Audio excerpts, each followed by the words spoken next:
नमस्कार, मेरा नाम है आकाश। मुकुल रॉय बंगाल की सियासी जमीन पर बीजेपी के कमल को खिलाने की जिम्मेदारी अपने कंधों पर लेकर आगे बढ़ रहे एक ऐसे नेता जो किसी वक्त में ममता बनर्जी की राजनीति में राइट हैंड के तौर पर काम करते थे। फिर अपनी आदत के अनुरूप बंगाल की राजनीति बदल गई तो मुकुल रॉय और उनका पॉलिटिक्स स्टाइल और फिर थोड़ी सी विचारधारा भी बदल गई।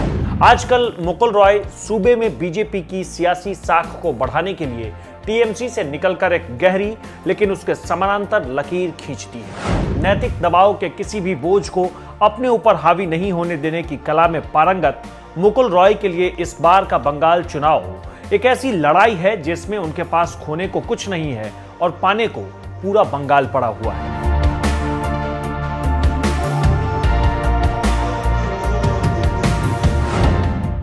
वैसे टीएमसी में रहते हुए ही मुकुल रॉय ने अपने नाम के साथ एक शब्द जोड़ने में उन्हें सफलता मिली थी। उनके समर्थक उन्हें बंगाल का राजनीतिक चाणक्य कहते हैं। ममता बनर्जी और मुकुल रॉय की सियासी दोस्ती से लेकर सियासी दुश्मनी के बीच कई ऐसे किस्से दबे हैं जिसमें सब कुछ है। इसी किस्से का एक छोटा सा अध्याय बाद में जुड़ा जब मुकुल रॉय टीएमसी से नाराज होकर बीजेपी के होकर रह गए थे।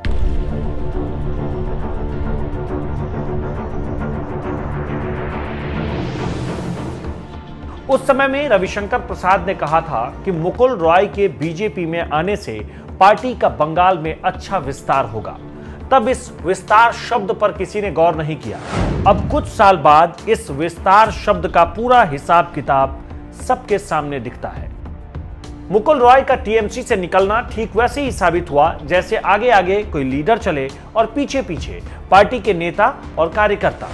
पश्चिम बंगाल के नॉर्थ 24 परगना जिले से आने वाले मुकुल रॉय ने यूथ कांग्रेस से राजनीति शुरू की, फिर ममता के करीब आ गए। वो साल 1998 का था जब ममता बनर्जी ने तृणमूल कांग्रेस की स्थापना की। मुकुल रॉय इसके फाउंडिंग मेंबर बन गए। यहीं से मुकुल रॉय ने सफलता की सीढ़ियों पर तेजी से पैर चढ़ाने लगे। 8 साल के सफर के बाद ममता बनर्जी का भरोसा मुकुल रॉय पर पार्टी के बाकी नेताओं से कहीं ज्यादा हो चला था, जिसका रिजल्ट मुकुल रॉय के पक्ष में गया और वो 2006 में टीएमसी के महासचिव बना दिए गए। ये सिर्फ कहने भर को एक पद था, पर्दे के पीछे से टीएमसी का सारा काम मुकुल रॉय ही संभालते थे। एक तरह से दिल्ली में टीएमसी की नुमाइंदगी मुकुल रॉय ही किया करते थे। इसी बीच में 2001 में उन्हें पार्टी ने विधायक पद के लिए चुनावी मैदान में उतार दिया। जनता ने मुकुल रॉय को नकार दिया। 2006 में ममता बनर्जी ने मुकुल रॉय को राज्यसभा भेज दिया। इसके बाद 28 मई 2009 से लेकर 20 मार्च 2012 तक मुकुल रॉय राज्यसभा में टीएमसी के नेता बने रहे। इस बीच में बंगाल में इतिहास बन गया था। ममता बनर्जी की सरकार आ चुकी थी। ममता ने रेल मंत्री के पद से इस्तीफा दे दिया। दिनेश त्रिवेदी रेल मंत्री बनाए गए और मुकुल रॉय रेल राज्य मंत्री। इसी बीच में मनमोहन सिंह के साथ मुकुल रॉय का विवाद हो गया। दरअसल हुआ यह था कि मनमोहन सिंह ने एक रेल दुर्घटना के बाद मुकुल रॉय को घटनास्थल का दौरा करने को कहा, लेकिन मुकुल रॉय ने मना कर दिया। फिर राजनीति गर्म हुई तो मुकुल रॉय को रेल राज्य मंत्री के पद से हटा दिया गया। हालांकि आगे बहुत कुछ होना बाकी था। 2012 में दिनेश त्रिवेदी ने रेल मंत्री के पद से इस्तीफा दिया तो टीएमसी ने मुकुल रॉय का नाम आगे कर दिया।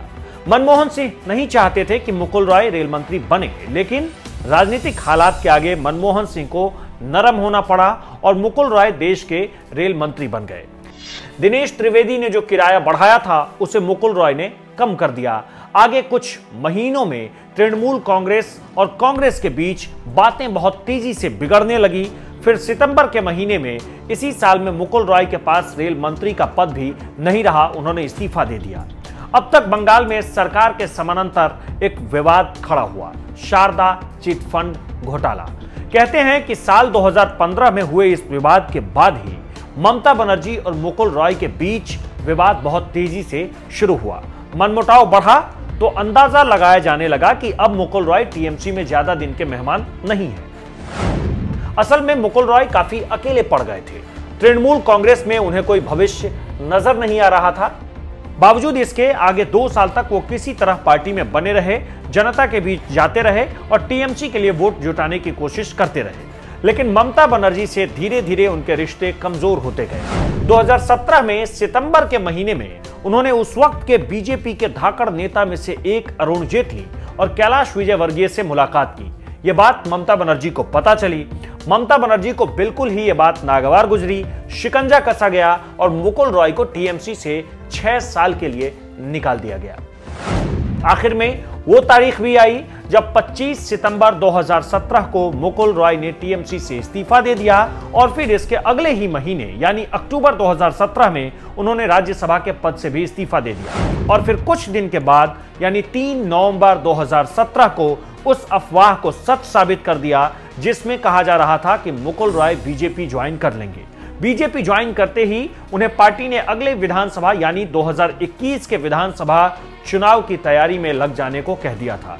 बीजेपी को यह मालूम है कि मुकुल रॉय चुनावी प्रबंधन में, इलेक्शन मैनेजमेंट में कितने माहिर हैं।